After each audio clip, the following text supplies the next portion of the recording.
Welcome to Dental Unscripted.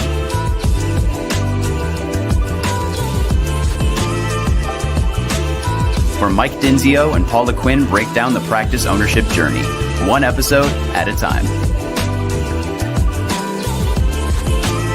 Starting up, buying, and running a successful dental practice.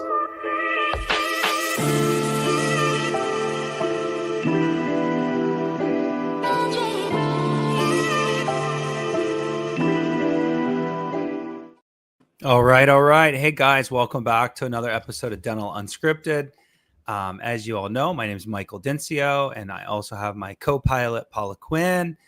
She is here helping me beat up every vendor and professional in the industry. No, I'm joking. We're totally joking. There's no beating up. This is just great, good old information, and we love doing this.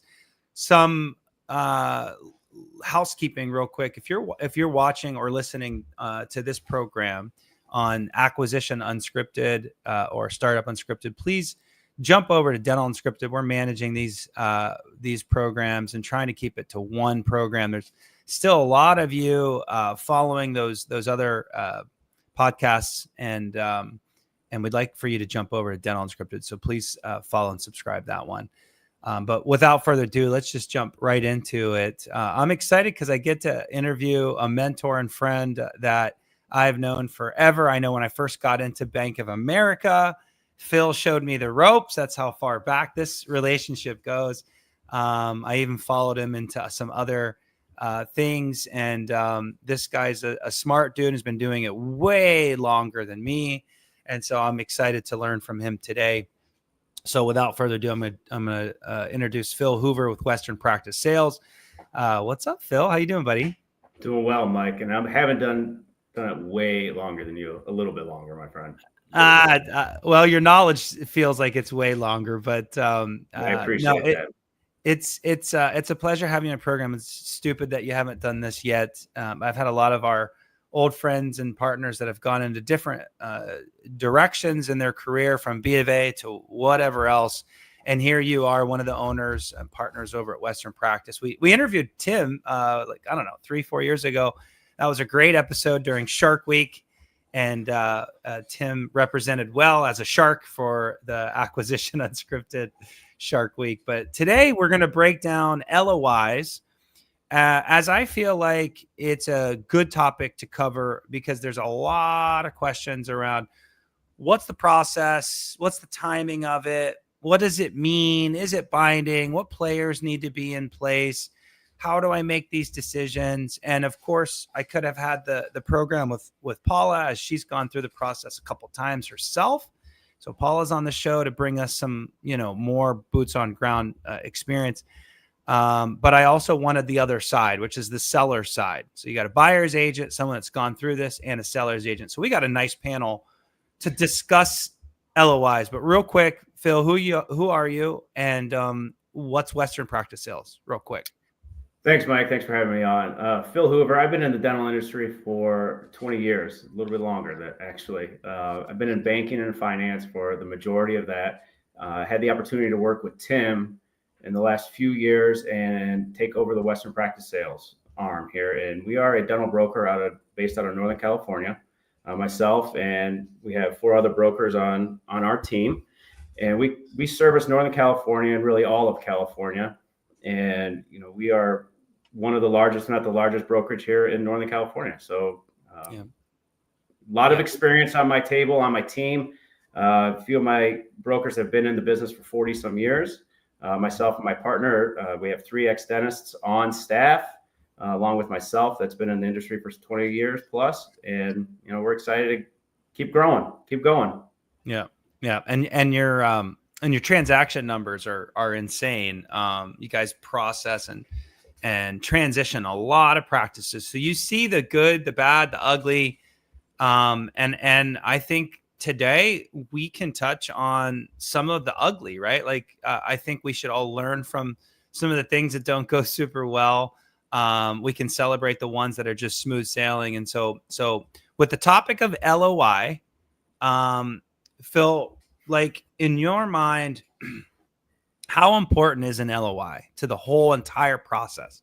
because it sets the tone for the entire process. And it's a very scary thing for both sides, seller and buyer. It's scary for both.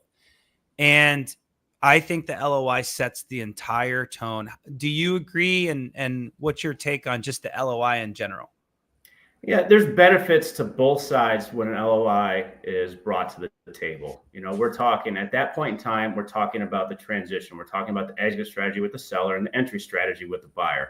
And it's really when the rubber hits the road, and it shows that there's commitment from both sides of the fence, right?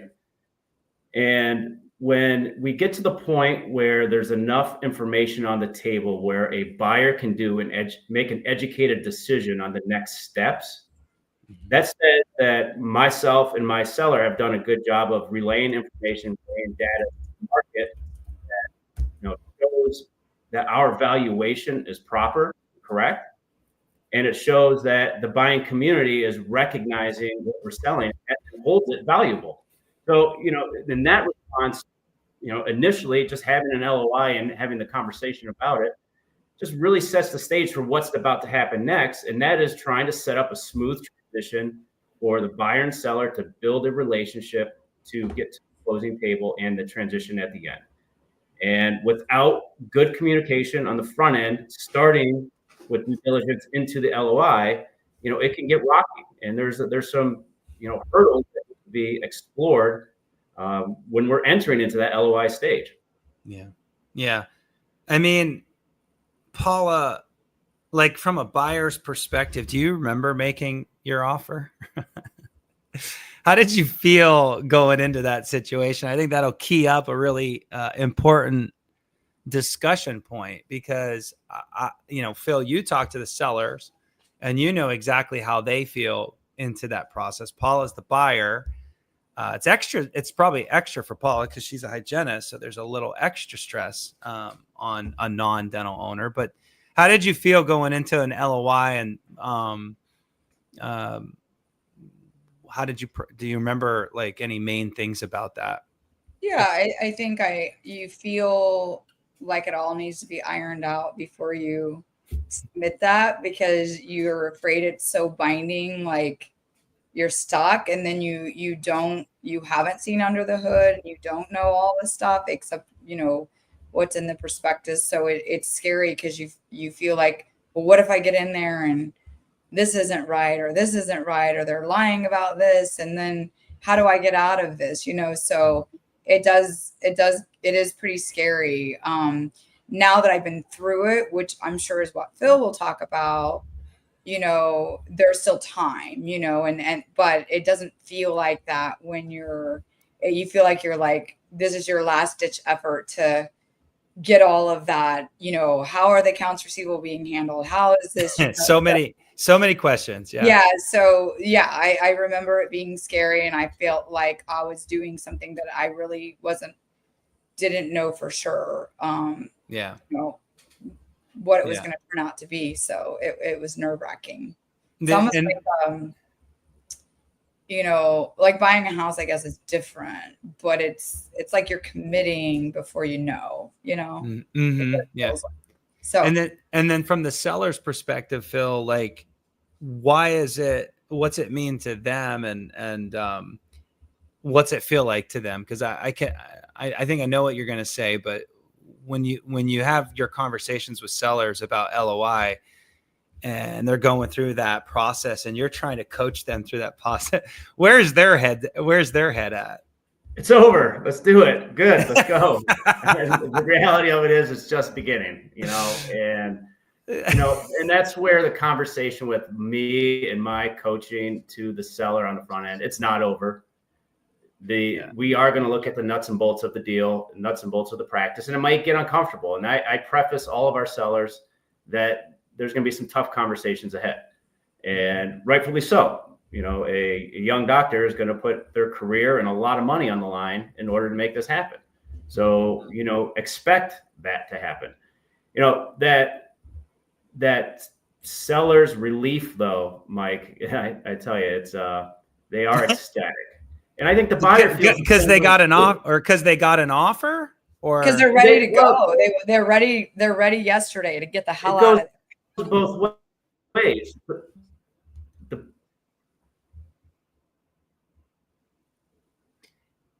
Hey Phil, did we lose you, buddy? A little bit. Yeah, I think it's. I think where he's going with that is that, like, to your point, Paul, it's like they think it's already over. They're excited they got an offer, but the journey of it is just gonna be a really long episode or journey. I it's interesting when practice brokers come back. Like, when did you come back, Phil? No. Oh, there he is. I see him moving. I know it's every once in a while. I think this is a great point to really highlight that if you don't have any professionals, okay, you can hear us now, Phil? I'm here now. Okay. Yeah, I was just kind of taking that to, if you don't have any professionals involved, it's hard to manage buyers and sellers' expectations without professionals.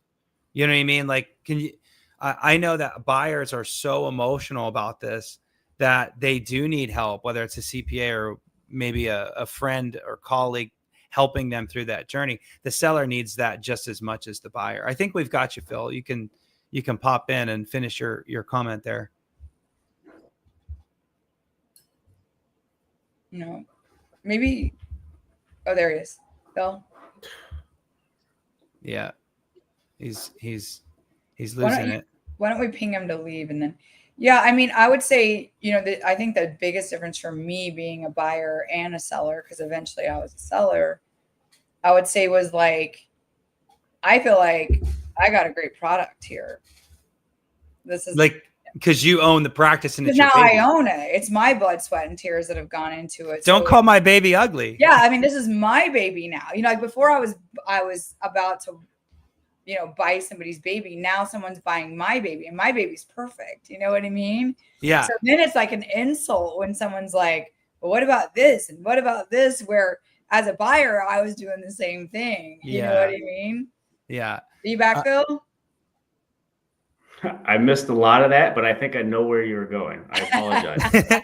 Well, Paula just jumped in as a seller, and so I think Michael, what you asked him something about, like, well, just that they're excited to get an offer and the value of it, and they're ready for it to be done. And here's the buyer thinking that their life is about to be imploded because they're not sure what they got into, which is why professionals are so important to be part of this process.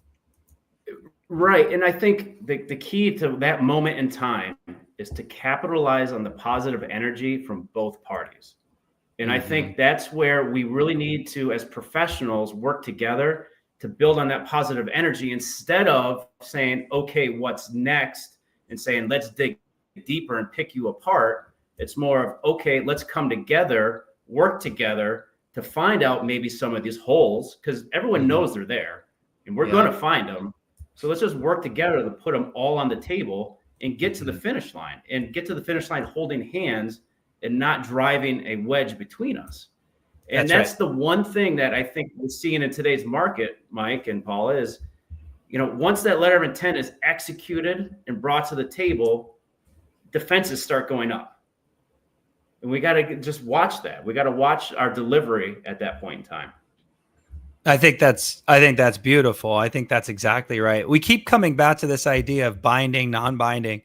The truth is it's non-binding, but there is a good faith element to it. And we wanted to touch on that. So it's non-binding legally. You can get out. If you want to get out on both sides. But there is this, like, good faith thing. And Phil, I'd love to ask you this question from a good faith / non-binding. They're kind of one thing. If you think about it, there's a good faith that you're moving forward, but at the same time you can get out. So what are your thoughts about that?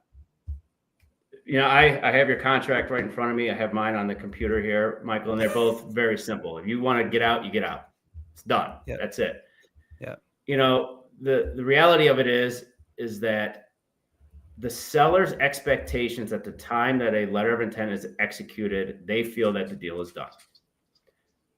And at that point, we want to take the practice off the market and spend our time with that buyer way to, in good faith, come to the finish line. Mm-hmm. Mm-hmm. So we are complete the transaction with the one individual that we have in place to buy that has the letter of intent. Now, you had mentioned, and we have talked about before, there are other opportunities when there's multiple offers. And that's when, we need to absolutely discuss, the buyer's expectations and their reality of getting to the finish line. And that's where you and the professional team on the buyer side, that communication line is so important to understand where we're going in the next, if we accept your offer, where are we at? And I think that's very important. Yeah, I do too. I think like what we didn't cover, because I don't want to take this down due diligence episode. I want to stay right here with the LOI. I think what we didn't cover was what's the appropriate amount of information for a buyer to make this scary decision, Paula, scary decision, because you want to know everything. You want to know the membership plan details. You want to know what the fee schedules are. You want to understand all this stuff because you feel like once I sign this, I'm locked. And then the seller is already making vacation plans just because they got an offer. So it's like these two extremes, which is really funny. But like I think there is a science, and I know there's a science to valuation. I do it every day, and Phil does it every day. But in your mind, Phil, why do you think some information up front makes sense and more detail later makes sense? Not all of it right in the beginning. Like give a broker's perspective. In terms of clinical dentistry, the dentist is going to do the dentistry. So the focus prior to LOI is, can I do the dentistry? And that's where the focus should be. That should be on practice analysis reports. That should be on production analysis reports, and looking at if the doctor is able to handle the dental work, if there's any specialty work that's being done, anything that's out of their comfort zone, and how they would, address that going forward, or if it even needs to be addresses. And then the add-ons of looking at, maybe I can imply some ortho or perio or some other opportunity on the front end. And that all comes from analysis reports. Yeah. And on the back, and while that same is still going, you need to look at the basic financials, the P&Ls and tax returns. And I think 2 years of P&Ls and tax returns is more than the revenue stream and all the detail. So it can be very basic. And then, of course, you need the pro forma prospectus that gives detail and the lease detail. But the key component is, can the dentist do the dentistry? And is there opportunity to continue that success going forward? That's where I would hang my hat on. Yeah, I think that's right. I even on the buyer side, and then I'll throw it over to Paula too if she's got any objections to that. But I agree. I think to make an offer, you need to know what the historicals are as far as how much money I can expect to make, and that should be pretty clear. I should know what that is. In my mind, it's hey, this is what you made. If I did everything you did, that's what I'll make. Now, of course, there's different situations with shell purchases or, practices that didn't perform super well. And then all of a sudden assets become part of that. But we're talking about hitting it right down the fairway, dental practices, bread and butter practice, doing 800, throwing off a decent amount of income. You should be able to know exactly how much that business makes. And you should be able to tell if you can do that dentistry, to Phil's point. So that is really it. At that point, it's really about where I'm going to struggle and what holes, like Phil said, what holes are there that I need to fill to make it better. But I mean, Paula, you talk, that's it. I think you can come up with a very good value and make a solid offer based on that. Paula, you look at lots of practices with me on the back end during the due diligence.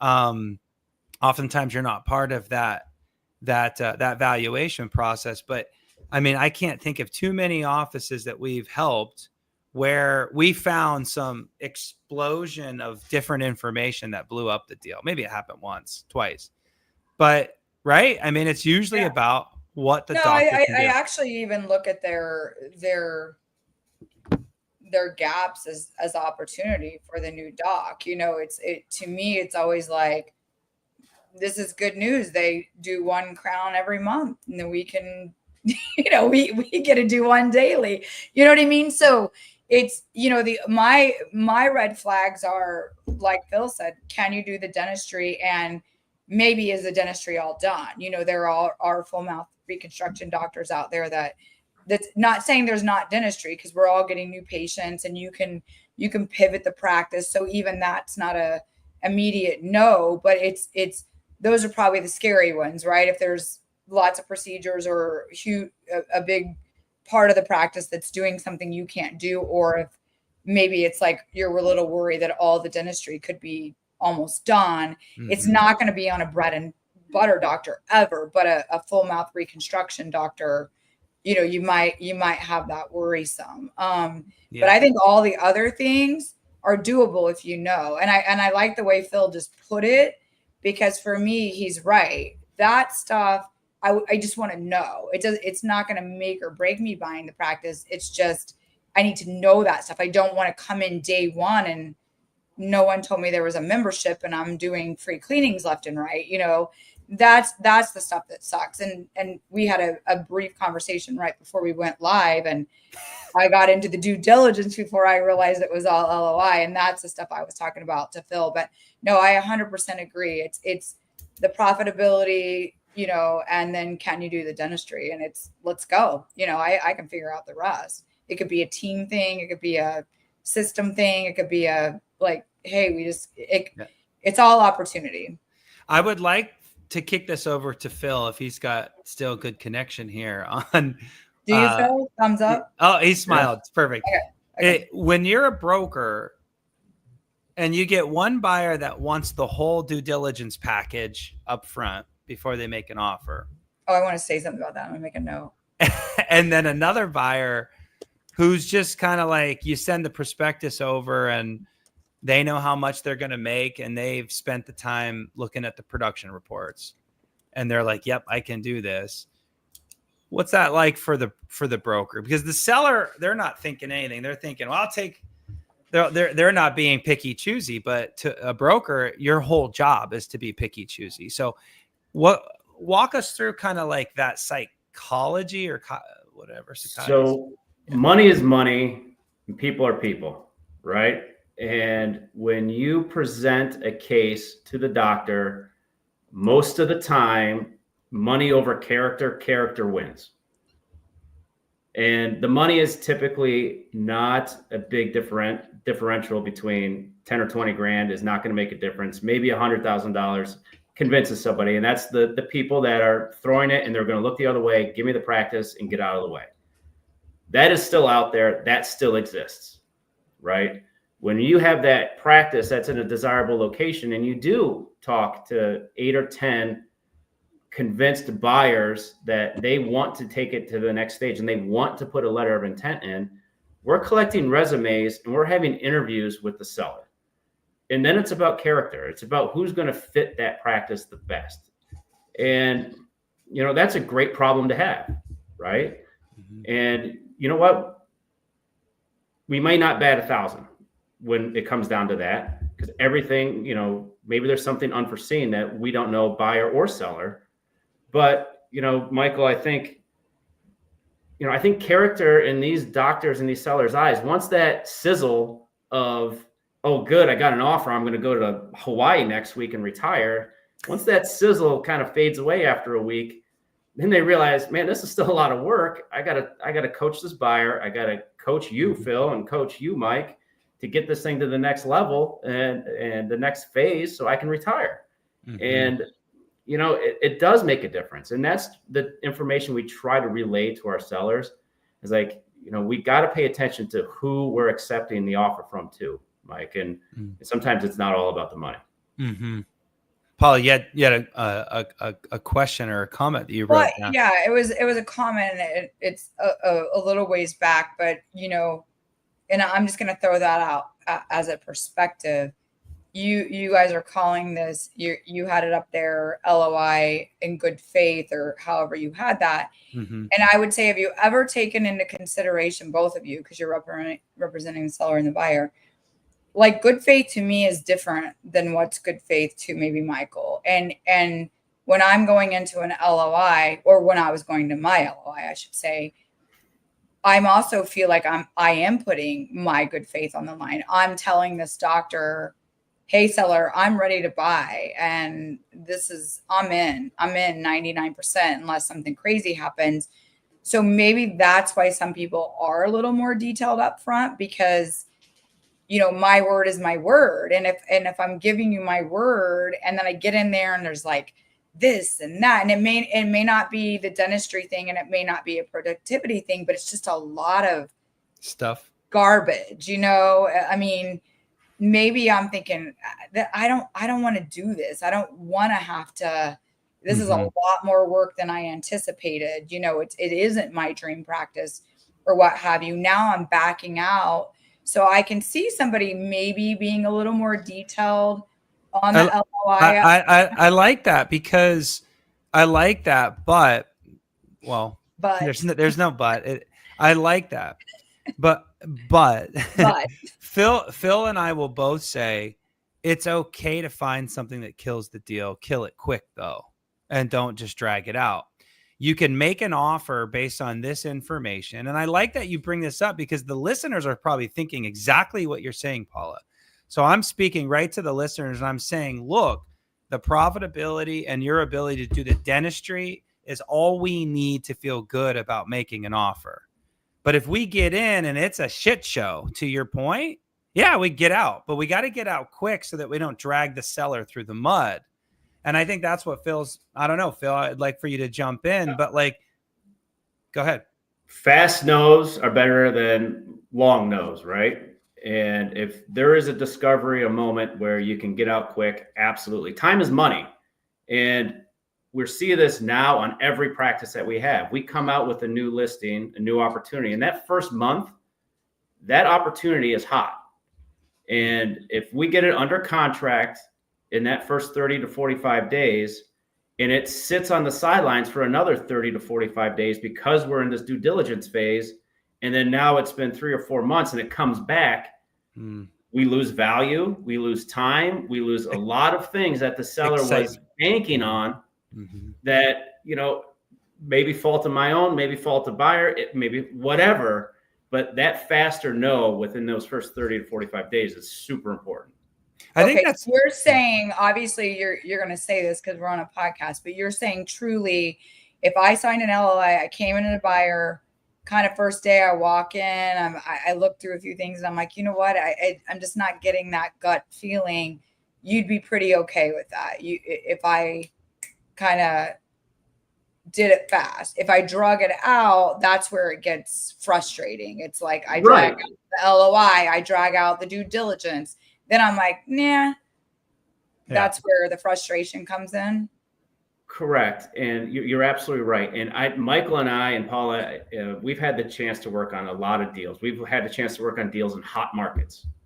And we know that the individuals and the questions that they ask and the delivery of how they proceed to do the transaction, we know where it's going to go, right? And we do our best to coach them up prior to making an offer. Because once we take that offer, we know they have to execute, right? And the same with the seller. I'm not going to take 2 offers and execute both of them and run the 2 trains parallel to one another. I'm just not going to do that. It's not fair to you. It's not fair to the seller. It's not fair to either of the buyers. So when we choose which train track we're going to ride, we got to make sure that we got as close to clear sailing as we can. Mm-hmm. And you're right, Paula. If it's going to come off the tracks, get it off the tracks soon. And because most of that stuff, we want to have interviews with the seller. We want to have the go to the office meeting and poke at everything, make sure things work, and really dig in there right away. And a lot of the hesitation we have, though, is really from buyers to do that because they don't understand the financial information that they're getting well enough to say, I'm all in. Yeah. And because I think we give them too much. And that's the one thing that I think if we dial that back a little bit and go focus on the dentistry, then that they can absorb that. They understand that. The young buyer understands that. If I give a buyer a tax return from 2020 and ask them what the depreciation schedule is, they don't know. They don't have a clue, right? You and I know. One that would know. No, you're exactly right. I have one that would know. Unfortunately, You might want. Well, ChatGPT knows everything. I'm right there. I think that's the key. Is like a quick no is okay. I've had buyers come back to me and say, well, I don't want to screw this up.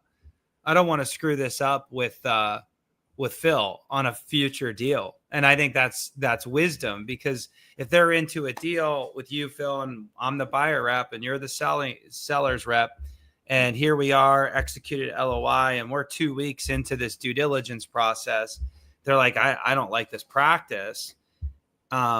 I think that's okay if they got out quick, and they wouldn't screw that up with you, and they would, for good reasons, they're out, that you would still work with them on another deal. But I think if you did that over and over again, that might be a different story. But I do think that there's something to be said for the two tracks, and you're picking the right horse. I've had the one thing about Western that I feel like is a little unique about other brokers is you do give access to the seller fairly quickly. You do give the buyer more access than what a lot of brokers give on the front end. You guys actually won't accept an LOI unless the buyers looked at the practice. You do give access to the sellers fairly quickly. In some cases, maybe they're even showing their own practice. That's not common. And so sometimes brokers, and we need to be careful because this program's not about Western practice sales, it's about all brokers. Sometimes they do withhold a lot of information. And so that's an interesting flavor to this topic as well. Yeah, Mike, and Paula, you guys are great at this. And when we're seeing some hesitancy, right? I rather know why. I'm not going to fight you to say you should do it because of X, Y, Z. No, just tell me why and what you're seeing, and then I can address that for the next person, the next at bat, because the practice is going to sell. Mm-hmm. And it may not sell to you, Mike. It may not sell to Paula, but the next person up, I want to present it in a light that it does sell. And if I'm missing something and it comes up in our conversation, by all means, I'm putting it on the table, and it's the next man up, woman up is going to take a look at it. Mm-hmm. Yeah. It reminds me of underwriting, right, Phil, back in the day? Right. If you submitted a deal that was sloppy and the underwriter found the problem, you're screwed. But if you put it all on the table and told the underwriter, hey, this is a problem and I've addressed this, the underwriter would be like, oh, okay. That's many years ago, Mike. I don't like dealing with the underwriters, man. You don't want to bring you don't want to dust those cobwebs off. But it is true. I think as a general theme, as we kind of put a bow on this thing, is I think the buyers do need to hear what's wrong with the practice.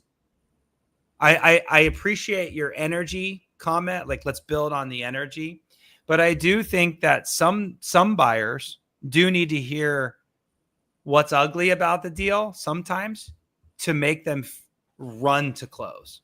And I don't know if that's at the LOI stage. I don't know if that's at the due diligence stage, but sometimes they need to talk to, they need to talk through the ugly first. I guess that's the only other thing is Phil, at what point do you bring up that ugly? Is it in the prospectus? Is it on the call? Is it at the office when they're touring it?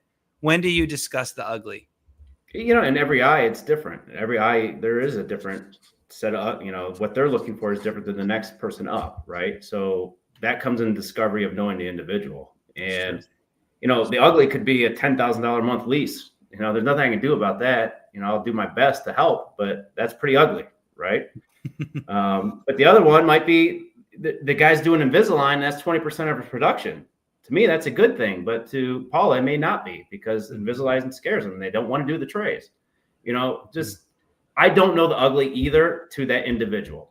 Now, if you're telling me that hygiene is only 10% of collections, well, that's a conversation I'm going to have on the front end before they make an offer. That needs to be disclosed. That will be in my prospectus. That will be shown, because that is evident, right? What does that mean then on the back end? Is the doctor, there's no new patients? Is he mining everything he's getting out of every single patient that he has? In the same token, if you got a practice that has 1,000 pro fees and it's only doing 600 in collections, that thing should be doing $1.2 million, $1.4 million. So the good, the bad, the ugly, it's the eye of the beholder, right? I think that's so true. Well answered. Is if you threw all the ugly down on your prospectus, it might not be the smartest play, because that could be a benefit to someone else. So touche. I think that puts you right in the broker's mind frame with this, because sometimes the buyers might be thinking that they're holding out, but the truth is they just don't know you very well. And so I think having conversations and working through that. Any advice then, Phil, on what a buyer could do to get on your radar, to catch your attention, to tell you about them, to help that transition? What's the last little bit of feedback before we shut this thing down? Absolutely, Mike and Paul. Thank you again for having me. It's been a pleasure. And the one thing I would tell you is our young buyers, we try to coach them to get in front of people like yourself, Mike and Paula. And if they can get in front of the next level, and next level is going to give them in touch with the bank, and they have these educated discussions on how to take the next step. We are finding we're spending a lot of our time educating on what is the process. We're getting a lot of buyers that just don't understand the process. They don't understand what they should be doing before they put in an offer. And I think getting those buyers referred back to you, and you managing them with your banking referrals and what have you, that's where they really need to start. That way they're educated coming in and they know how to swing the bat. Yeah, I love that. Paula, last minute comments on this. I feel like I just kind of learned some things too, which was great. Yeah. You're always interesting, Paula, because you bought one and you sold. And so you've been on both sides of the fence. And whenever our clients are kind of digging in on stuff that doesn't matter, I love when you pull out the seller perspective. That's always invaluable. So thank you guys both for the time, the honesty, the directness. I think this is going to really help a lot of our clients, maybe buyers that are calling Western Practice Sales. You can send this episode just to help them get their head straight before they go into that process, because I think it really can help them navigate this with more confidence, less scary. And, we all got a job to do, but I think I'll end it with this by saying, no one wants a bad transition. The practice broker definitely doesn't want a bad transition. The banks don't want a bad transition. The buyer rep most certainly doesn't want one. So if we can all figure out how to navigate with the least amount of risk, I think that's a win for everybody. So thank you guys both so much. Phil, I appreciate your time, brother. Thank you, Phil, for being on. Yeah, thank you guys. With that being said, let's shut it down on today's episode. Thanks again. Make sure you like, subscribe, follow Dental Unscripted. And we'll be publishing some more stuff later on next month. All right. Talk to you soon, guys. Bye. Bye. Thanks, guys.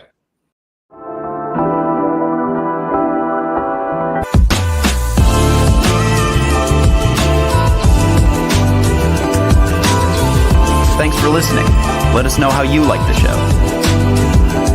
Rate us on Apple and Spotify. Subscribe and follow for more.